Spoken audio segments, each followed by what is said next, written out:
வெள்ளை அறிக்கையில் என்ன சொல்லியிருக்கிறார்கள் என்றால், மின் உற்பத்தியை அதிகரிப்பதற்கான எந்த திட்டத்தையும் திமுக அரசு மேற்கொள்ளவில்லை என்று சொல்லியிருக்கிறார்கள்.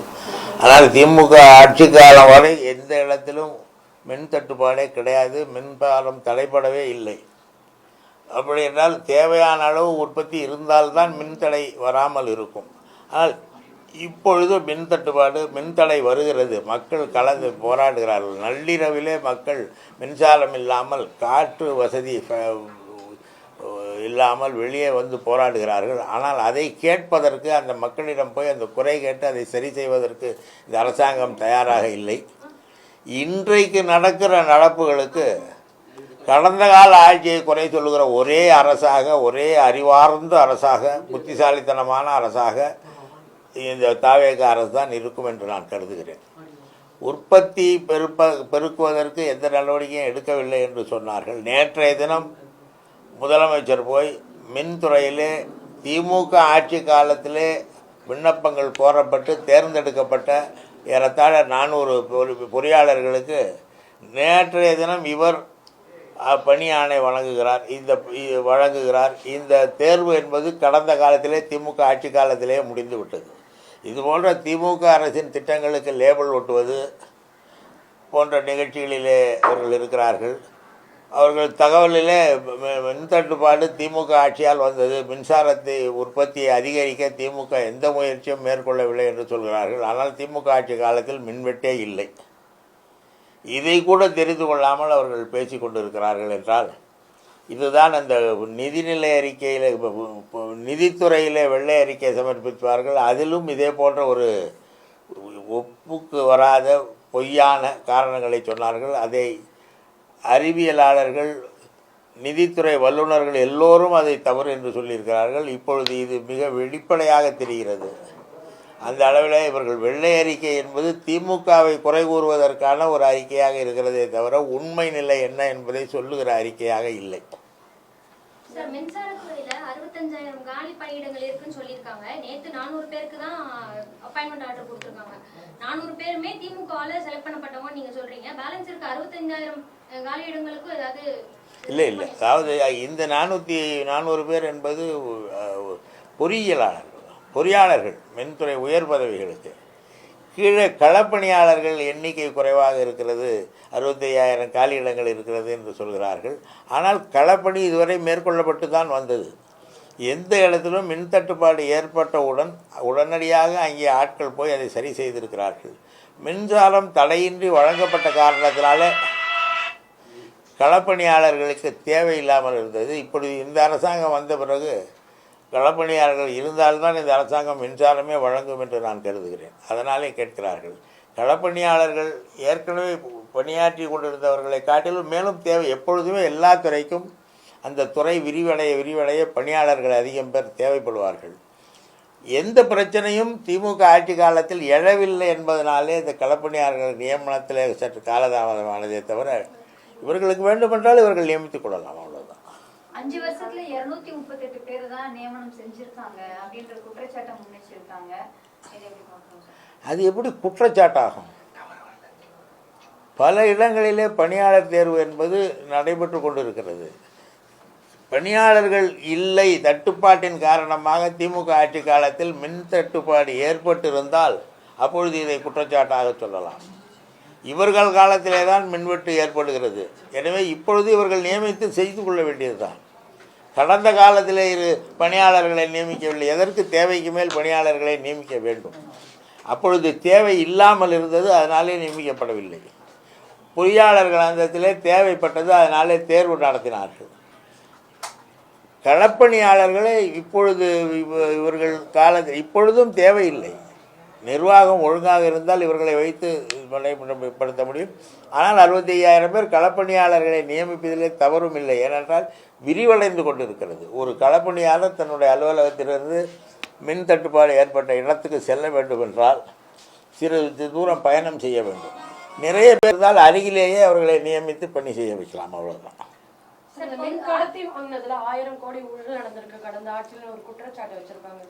அதுதான் நிறைய சொல்லிக்கிட்டே இருப்பாங்க. அவங்க குற்றச்சாட்டு சொல்வதுதான் அவர்கள் வேலை. காரணம், இவர்கள் மீது உள்ள குற்றச்சாட்டுகளை மறைப்பதற்கு. இந்த ஒரு மாத காலத்திலே குறிப்பாக மகளிர் மீதான தாக்குதல்களிலே அதிகமாக ஈடுபட்டவர்கள் ஒரு சட்டமன்ற உறுப்பினர் உட்பட அனைவரும் தாவேக்காரர்களாக இருக்கிறார்கள். இதற்கு அவர்கள் பதில் சொல்லவில்லை, பேசவே மறுக்கிறார்கள். கேள்வி கேட்டால் கூட பேச மறுக்கிறார்கள். அங்கே போய் முதலமைச்சர் சட்டமன்றத்திலே ஷூட்டிங்கில் நிற்கிறது போல் அவர் போஸ்ட் கொடுத்து கொண்டு இருக்கிறார். இதுவரை யாரும் அதற்கு பதில் சொல்லவில்லை. எனவே இவர்கள் திமுக மீது குறை சொல்வதுதான் தன்னுடைய நோக்கம் என்ற அளவிலே இவர்கள் சொல்லிக் கொண்டிருக்கிறார்களே தவிர, முக்கியமாக மின்தட்டுப்பாடு திமுக ஆட்சி காலத்தில் ஒரு நாள் கூட இல்லை. என்றைக்காவது ஏதாவது ஒரு இடத்துல பழுது பார்க்க வேண்டிய சூழ்நிலை இருந்தால் அது குறித்த செய்தியை அந்த மக்களுக்கு தெரிவித்து அன்றை வரை ஒரு 2 மணி நேரம் 3 மணி நேரம் அந்த பழுது நீக்கிய பிறகு மின்சாரம் தடையின்றி வந்தது.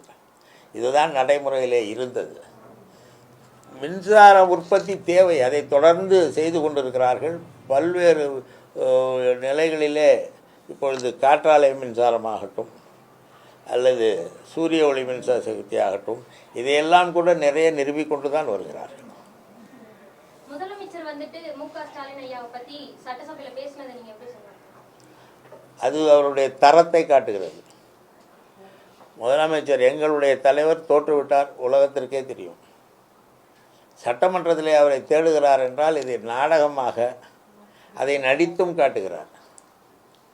நாங்கள் இது போன்ற நடவடிக்கைகளை ஒரு முறை 1996ஆம் ஆண்டு ஜெயலலிதா அவர்கள் முதலமைச்சராக இருந்து அவர் தோற்று போனார் சட்டமன்ற தேர்தலில். நாங்கள் அதை கேலி பேசவில்லை. அடுத்தவர்களை கேலி பேசுவது என்பது நாகரிகமற்ற செயல். அதை செய்கிறார். தோல்விதான் எல்லோருக்கும் தெரிந்தது தானே. அதை போய் அவர் அங்கே சட்டமன்றத்தில் ஏன் தேடுகிறார்? அவர் முதலமைச்சர் வீட்டுக்கு வந்து பார்த்து விட்டு தானே போனார். பழைய முதலமைச்சர் வீட்டில் அங்கே அவர் இருக்கிறார் என்று தெரியாதா அவருக்கு? வீட்டுக்கு போய் அவரிடம் வாழ்த்து வாங்கி கொண்டு தானே வந்தார். அதன் பிறகு அவர் ஏன் சட்டமன்றத்திலே தேடுவது போல நாடகம் ஆடுகிறார்? ஒரு நடிகர் என்பதை அவர் நிரூபித்து கொண்டிருக்கிறாரே தவிர ஒரு நிர்வாகி என்பதை அவர் நிரூபிக்கவில்லை. மற்றவங்களை கேலி செய்வது நாகரிகமற்ற செயல் அப்படின்னு சொல்லிட்டு சொன்னீங்க. அப்ப வெளியில செய்தியாளர் சந்திப்புல வந்துட்டு உதயநிதி ஸ்டாலின் அவர்கள் வந்துட்டு அவங்க மனைவியை பத்தி பேசினது நாகரிகமான செயல். அது பதிலுக்கு பதில் சொல்வது என்பது வேறு. அவருடைய குற்றச்சாட்டுக்கு பதிலாக அதை சொன்னார். பதிலுக்கு பதில் என்பது அது தவறில்லை. இதை முதலில் சொன்னவர் யார்? சட்டமன்றத்திலே மு.க. ஸ்டாலின் இல்லை என்பது உலகுக்கே தெரியும், தமிழ்நாடு உள்ள அனைவருக்கும் தெரியும். அவரை தேடுவது போல சைகை காட்டிவிட்டு எங்கே என்று கேட்பது என்ன அர்த்தம்? அது ஒரு முதலமைச்சருக்குரிய செயலா? அதற்காக பதிலளித்தார். உன்னுடைய தந்தையார் எங்கே இருக்கிறார் என்று கேட்டார். அவரோடு இல்லை. முதலமைச்சர் எங்களுடைய தலைவர் சட்டமன்றத்திலே தான் இல்லை, நாட்டிலே அவர் செயல்பட்டு கொண்டிருக்கிறார். குறிப்பாக சட்டமன்ற வரவுகளுக்கு முன்தினம், அதாவது முதலமைச்சர் பதில் வரைக்கும் முன்தினம் தான் சபாநாயகர் என்ன சொல்றாரு அப்படின்னா, சைகை மொழிகளை காட்டக்கூடாது, வன்மையா கண்டனம் தெரிவிக்கப்படும் அப்படின்னு சொல்றாரு. ஆனா அடுத்த நாளே முதலமைச்சர் சபாநாயகரோட அனுமதி வாங்கிட்டு இந்த செயலை பண்ணியிருக்காரு. அப்ப இது எப்படி ஒரு அதான் சொல்றேன், சபாநாயகரும் அந்த அவையின் மாண்பை காப்பாற்ற தவறிவிட்டார் என்பதுதான் குற்றச்சாட்டு. சைகை கூடாது, சட்டமன்றத்துக்கென்று சில மரபுகள் இருக்கின்றன. அங்கே பேசும் பொழுது குறிப்பாக 2 நாட்களாக அது இந்த ஆளுநர் உரை மீதான விவாதத்தில் எதிர்க்கட்சி தலைவர்களெல்லாம் கலந்து கொள்ள போது அவர்கள் சொன்ன குற்றச்சாட்டுகளுக்கு உடனடியாக அந்தந்த அமைச்சர்கள் மறுத்தார்கள். அதையே செய்யக்கூடாது. ஆளுநர் உரையினிலே எதிர்க்கட்சி உறுப்பினர்கள் பேசிய பிறகு முதலமைச்சர் தான் பதில் சொல்ல வேண்டும். ஆனால் முதலமைச்சர் அதற்கு தயாராக இல்லை. அவ்வப்போது அமைச்சர்கள் குறுக்கிட்டு பேசத் தொடங்கினார்கள். இது இதுவரை இல்லாத ஒரு நிலை.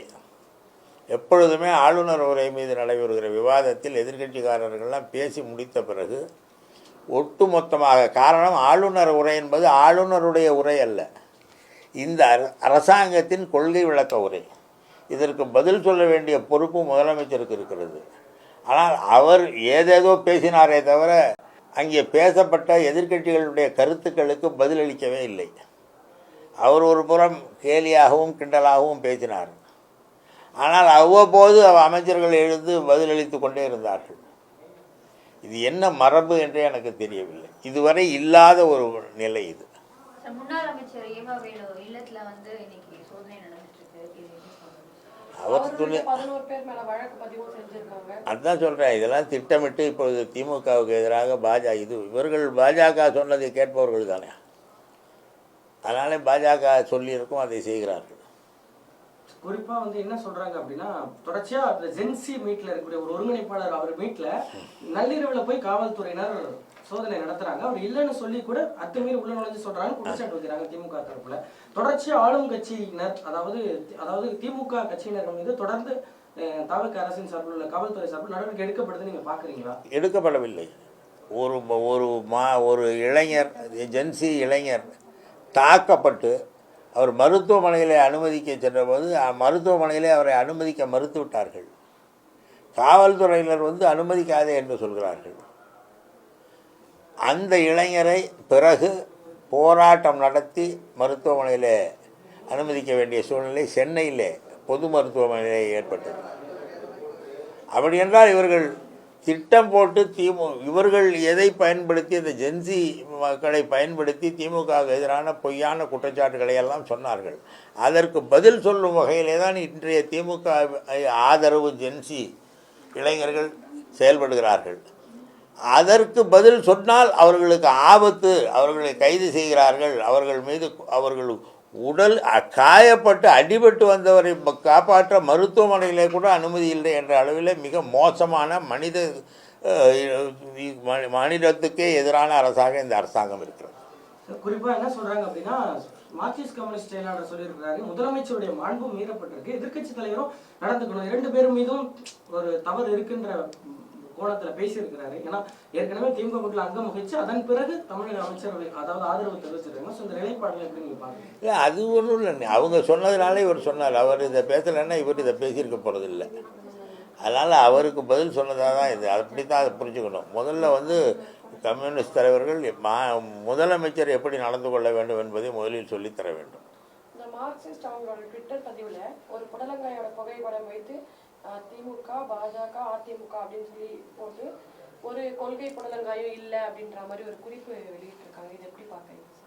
இது 75 ஆண்டு கால திராவிட முன்னேற்ற கழகம் ஒரு காலத்தில் முதல் தேர்தலிலே சென்னை மாகாணத்துக்கு நடைபெற்ற முதல் சட்டமன்ற தேர்தலிலே காங்கிரஸ் கட்சி பெரிய கட்சியாகவும் அடுத்து பெரிய கட்சியாக கம்யூனிஸ்ட் கட்சியும் வந்தது.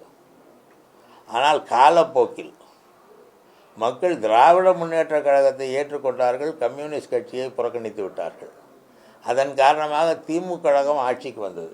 சென்னை மாகாணத்தில் தமிழ்நாடு என்று பெயர் சூட்டப்பட்டது. அன்றிலிருந்து இன்று வரை கம்யூனிஸ்டுகள் எங்களை எவ்வளவு எதிர்த்தாலும் ஆதரித்தாலும் திராவிட இயக்க கொள்கை தான் முன்னிலை பெறுகிறது. காரணம், திராவிட இயக்க கொள்கை சமூக நீதி கொள்கை, மார்க்சிஸ்டுகளின் கொள்கை பொருளாதார அடிப்படையிலான வேறுபாடு கொள்கை. ஆனால் இரண்டுக்கும் வேறுபாடு இருக்கிறது. ஏனென்றால் சாதி ரீதியாக சமூகத்தை பிரித்து வைத்திருக்கிற ஒரு கொள்கையை எதிர்த்து போராடியவர் தந்தை பெரியார். அவருடைய வழியிலே வந்தவர்கள் நாங்கள் கம்யூனிஸ்டுக்கு எதிரிகள் கிடையாது. இன்னும் கேட்டால் எங்கள் தலைவர் முத்தமிழறிஞர் கலைஞர் ஒரு முறை நான் பெரியாரை சந்தித்திராவிட்டால் கம்யூனிஸ்டாக மாறியிருப்பேன் என்று சொன்னார். தந்தை பெரியார் அவர்களே பிறக்கிற குழந்தைகளுக்கு பெயர் வைக்கும் பொழுது மாஸ்கோ, ரஷ்யா என்றெல்லாம் பெயர் வைத்தார். அவரை கேலி செய்தார்கள், என்ன ஊர் பெயரையெல்லாம் வைக்கிறீர்களே என்று கேட்டார்கள். ஆனால் அந்த கொள்கை பிடிப்பின் காரணமாக அந்த பெயரை வைத்தார். அப்படி அவரை கேட்டபொழுது அவர் சொன்னார், நீங்கள் பழனி சிதம்பரம் என்று பெயர் வைக்கலாம், நான் மாஸ்கோ, ரஷ்யா என்று பெயர் வைக்கக்கூடாதா என்று கேட்டார். அந்த அளவுக்கு தந்தை பெரியார் அவர்களும் இடதுசாரி சிந்தனைகளிலே ஈடுபட்டு அதனை ஏற்றுக்கொண்டவர். எங்கள் முத்தமிழறிஞர் கலைஞர் அவர்களோ நான் பெரியாரை சந்தித்திராவிட்டால் நான் ஒரு கம்யூனிஸ்டாக மாறியிருப்பேன் என்று சொன்னார். அந்த அளவுக்கு திராவிட இயக்கம் கம்யூனிஸ்ட கொள்கைகளை ஏற்றுக்கொண்டு அனைவருக்கும் எல்லாம் கிடைக்க வேண்டும் என்று போராடிய ஒரு இயக்கம். எனவே எங்களுக்கு கம்யூனிஸ்டுகளோடு மாற்று கருத்து கிடையாது. கம்யூனிஸ்டுகள் இன்றைய நிலையிலே ஏதாவது பேசி கொண்டிருக்கிறார்கள், அவ்வளோ.